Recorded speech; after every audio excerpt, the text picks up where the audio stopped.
О готовности региона к основному этапу ЕГЭ сегодня говорили на встрече Юнусбека Евкурова с руководителем Федеральной службы по надзору в сфере образования и науки страны Сергеем Кравцовым.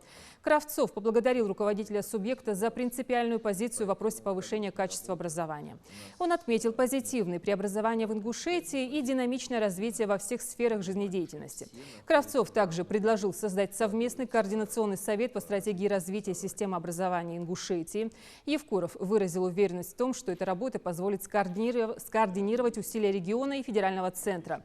Также позволит вывести на новый уровень процессы развития образования. Он поддержал предложение, добавив, что деятельность Совета станет эффективнее, если будет реализована в рамках соглашения с министром образования и науки страны и на уровне полпреда Минкавказа. Мы видим, что за последние 3 года вообще ситуация кардинально изменилась, и когда экзамены проходит объективно, все встает на свои места.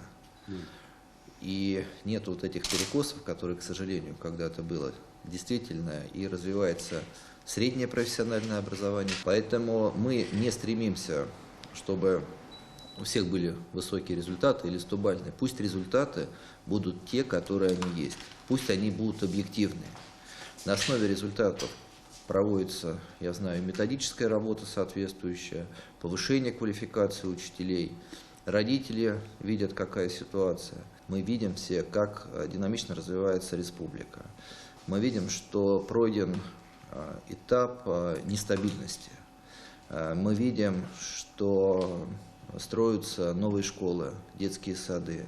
Очень много вкладывается в развитие образования, вообще в инфраструктуру.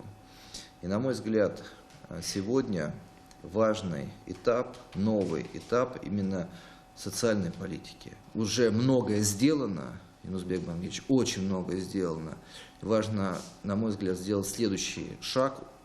Они уже есть, эти шаги, именно в качестве образования. В работе с учителями, с профессорско-преподавательским составом. Я помню, как это все начиналось еще до вас. И как это все управлялось с вашим приходом. Довольно серьезная работа была проведена, и сегодня это реально, это факт. Если до того, как мы обратили на это внимание, у нас после поступления в вузы отчисленных уже по первому году бывало порядка 150-180 человек, детей, что уже показывает, что само ЕГЭ принимается неправильно, то сегодня уже это единицы, 5-6 человек. То есть все-таки сила отбора это хороший, это раз. Все-таки добились того, чтобы молодежь начинала выбирать себе профессии. Не зацикливалась на высшее образование. И благодаря этому мы создали в республике более 1000 дополнительных мест в ВУЗах. Хорошую помощь здесь оказывает и Россети, дополнительно строит корпуса для энергетического колледжа. Роснефть, который оборудование и целый корпус построил для политехнического колледжа. Поэтому мы наращиваем потенциал. И сегодня даем возможность ребятам получать образование среднетехнического уровня.